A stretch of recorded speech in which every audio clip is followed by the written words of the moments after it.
Ayun, welcome to Taiwan series. Kumustahin ko lang? At kompleto na ba yung mga requirements natin? Kung hindi pa, ito po ulit yung mga requirements natin na kailangan nating kumpletohin, i-accomplish, at sasubmit natin to sa mga agencies natin papuntang Taiwan at bago tayo makalis. Ayan.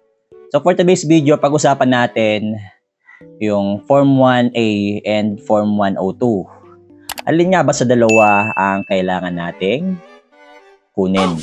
Ayun po, no? Kasi ano yan, maraming nagkakaroon ng confusion kung alin ba sa dalawa or dapat ba talaga dalawa ang kailangan nating kunin na form? The LCR Form 1A or LCR Form 102. Unang-una, saan nga ba ito kinukuha? Kinukuha po ang nating LCR Form 1A or Form 102 sa ating munisipyo kung saan po tayo pinanganak. Ayun po. So kung saan tayo pinanganak, for example, pinanganak tayo ng Parañaque, doon lamang po sa munisipyo or sa LCR office ng Parañaque natin siya makukuha. Alin nga ba sa dalawa ang dapat natin kunin? Okay, unahin natin yung mga other name ng dalawa.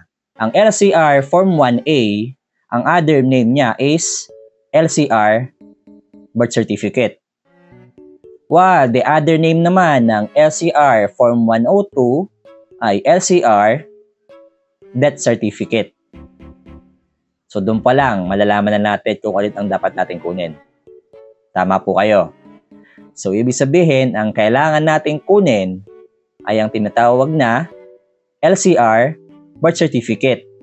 Opo, yung isa, hindi natin kailangan yun kasi buhay na buhay tayo. Kasi nga magtataywan tayo. Ibig sabihin, hindi natin kailangan. So malinaw na malinaw mga idolo, mga Taiwan Dreamers, na kapag usapang LCR, ang kailangan lang natin kunin ay ang LCR Form 1A, yung tinatawag nating LCR Birth Certificate. Okay, that's it for today's video. Thank you for watching. Don't forget to follow, like, share, comment, and subscribe na rin. My name is Raymond Guerrero. Yun lang. Uwi na ako.